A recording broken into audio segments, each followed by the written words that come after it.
শক্তিশালী তুষার ঝড়ের পর নিউ ইয়র্ক সহ যুক্তরাষ্ট্রের বিভিন্ন অঙ্গরাজ্যে চলছে শৈত্যপ্রবাহ। রাস্তাঘাটে জমে আছে বরফের স্তূপ। তুষারঝড়ে যুক্তরাষ্ট্রে মৃতের সংখ্যা 42 জনে দাঁড়িয়েছে। গৃহহীনদের নিকটবর্তী অস্থায়ী আশ্রয়ে কেন্দ্রে থাকতে বলেছে কর্তৃপক্ষ। নিউ ইয়র্ক থেকে আরও জানাচ্ছেন মাইনুল ইসলাম।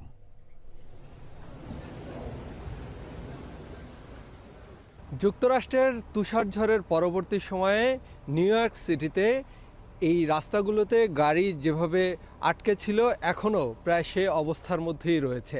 এবং আমরা যদি বলি যে এই এখন পর্যন্ত যুক্তরাষ্ট্রের যে অঙ্গরাজ্যগুলোর উপর দিয়ে তুষারঝড় বয়ে গেছে, সেই অঙ্গরাজ্যগুলোতে এভাবেই বরফের স্তূপ জমে আছে বিভিন্ন জায়গায়, এবং যার ফলে প্রচণ্ড ঠান্ডা এবং শুরু হয়েছে, অর্থাৎ শৈত্যপ্রবাহ চলছে।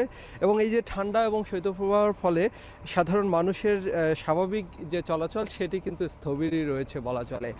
স্কুলগুলো ধীরে ধীরে খোলার চেষ্টা করছে, তবে এখনও পূর্ণাঙ্গ কার্যক্রম শুরু করেনি।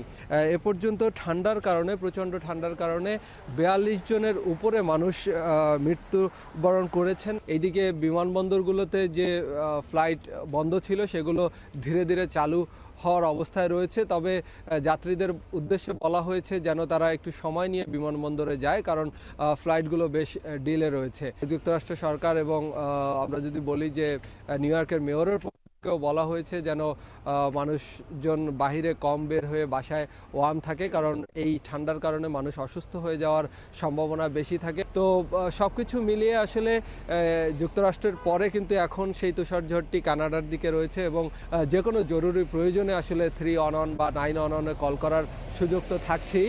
নিশ্চয়ই পরবর্তী আরও তথ্য নিয়ে পরবর্তীতে আপনাদের সামনে হাজির হওয়ার চেষ্টা করব।